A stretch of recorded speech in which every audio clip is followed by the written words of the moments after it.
Hello दोस्तों, आज मैं आप सबको हिंदी कहानी बताने जा रही हूँ। हमारी कहानी कुछ इस तरह है।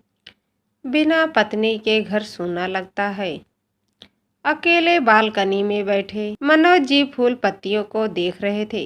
तब चिड़ियों की चहचहाहट भी उन्हें शोर लग रहा था। साफ सुथरी चीजें उन्हें गंदी लग रही थी। काम वाली सफाई कर रही थी। वो बोले, ध्यान से साफ करो। भाभी रहती तो अभी चकमकाती इन शीशों को। मेरी तो कोई सुनता ही नहीं है। मीना बोली, घर में कहाँ कोई भैया जो आपकी सुनेगा। भाभी थी तो आप भी सिर बनकर घूमा करते थे। जोश में अपनी भाभी को कह दिया कर, चली जाओ, मैं रह लूँगा। अब देखो, 2 हफ्ते हुए नहीं कि पूरे दिन हर किसी पर चिल्लाते रहते हो। इससे अच्छा तो भाभी को ही बुला लो। आपके साथ घर का काम करना जमेगा नहीं हम लोगों का। और वो काम करने लगी। 1 महीना हो गया। मनोज जी अपनी पत्नी नीलम जी अपने बेटे के पास गई थी। पत्नी के जाने समय तो बड़े ठाठ से उन्होंने कहा था कि तुम्हें क्या लगता है कि मैं अकेली नहीं रह सकती। वह बोली, मैं कहती हूँ, आप क्या करोगी। भी मर्द अपनी बीवी के बिना थोड़े दिन भी नहीं रह पाएगा। सब सारी जिम्मेदारी उनके सर पर आ जाएगी। उस वक्त उन्होंने बड़े ही तैर में आकर कहा, अरे जाओ जाओ, ये तुम्हारी भूल है। अगर पैसा हो तो इंसान अकेला भी घर में क्या हिमालय पर भी रह सकता है। नीलम जी बोली, सोच लो बेटी, मुझे बुला रही हो। अगर मैं चली आई 1-2 महीना के लिए तो फिर फोन करके मुझे मत बुलाना।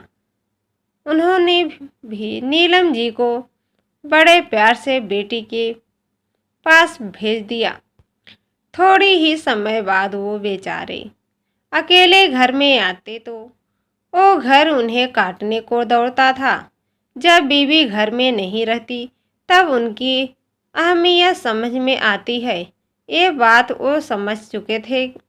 जहाँ पहले घर में धूम धमाके वाले गाने बजते थे, अब उसी घर में सैंड सन बजते हैं। जब नीलम जी का फोन मनोज जी बड़े ठाठ से कहते हैं, और बताओ कैसी हो। मैं तो यहाँ बड़े मज़े में रहता हूँ। रोज़ बाहर से खाना मंगवाता हूँ और ठाठ से बैठकर टीवी देखता हूँ। कोई रोक टोक करने वाला नहीं होता है। पत्नी बोली, अच्छी बात है। अगर आपका मन लग गया है तो मैं भी यहाँ थोड़े दिन और रुक जाती हूँ। बेटी दामाद बड़ा ख्याल रखते हैं। नाती नातिन के साथ भी थोड़ा अपनापन जी लेते ही है। अचानक उनके मुंह से निकला, क्या बात करती हो। जब 7 फेरे लिए थे तो वादा मेरे साथ किया था या बेटी दामाद के साथ। नीलम जी हंसने लगी और बोली, अपनी मन की बातों को आप क्यों नहीं बोल पाते। अब तो उम्र हो गई है। अब तो दिल खोल कर बोला कीजिए, आप मेरे बिना नहीं रह पाएंगे। ये बोलने से आपकी अहमियत कोई नहीं हो कम हो जाएगी। मुरझाई हुई आवाज में वो बोली, सच कहती हो। अब तो खाली दीवारें भी पूछती हैं, अब कैसे लग रहा है। जिस पर हुक्म चलाते थे उसने तो छुट्टी ले ली। मुझे माफ़ कर दो। मैंने भी तैस में आकर कहा, जाओ जी लो अपनी ज़िंदगी अपने बेटियों के साथ। मैं तुम्हें अकेला कर दिखाऊंगा।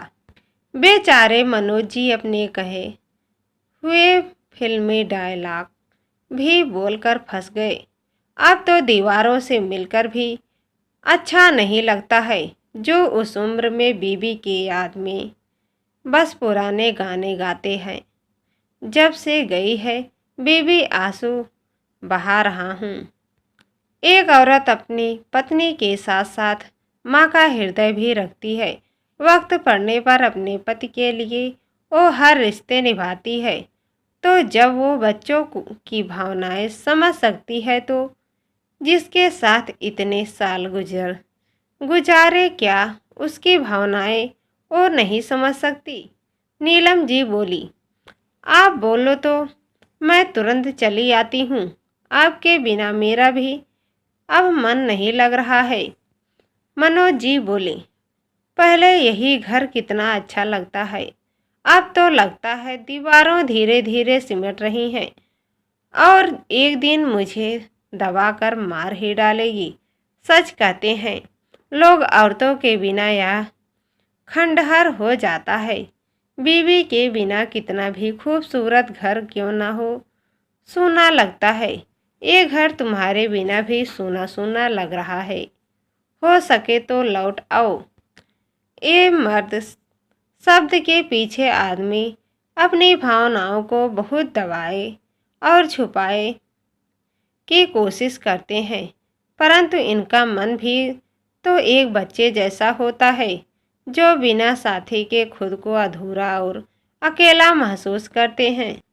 यहाँ ये बात अलग है कि औरतें अकेले होती भी अपने रोजमर्रा की जिंदगी के काम खुद कर सकती हैं, जिन कामों को करने के लिए मर्दों की थोड़ी हिचकत होती है, परंतु इंसान एक इंसान के साथ ही रहता है।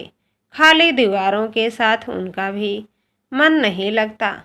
नीलम जी ने तुरंत अपनी टिकट करवाई और 2 दिन बाद वो घर आ गई। उन्हें देखकर मनोज जी को ऐसा लगा मानो कितने सालों बाद मिले हैं। दोनों के चेहरे पर मुस्कुराहट थी जो शब्द से नहीं, आंखों से एक दूसरे बताई जाती थी। उम्र चाहे जो भी हो जाए, साथी से दूर रहना मुश्किल होता है, परंतु कई बार हमें अपने आप को मजबूत दिखाने के लिए कुछ ऐसा शब्दों का प्रयोग करते हैं और उन्हें खुद से दूर कर देते हैं। फिर बाद में ये एहसास होता है कि उनके बिना हम अधूरे हैं। दोस्तों, हमारी कहानी अच्छी लगी तो चैनल को सब्सक्राइब कर देना, बेल आइकन पर क्लिक कर देना, लाइक एवं शेयर कर देना।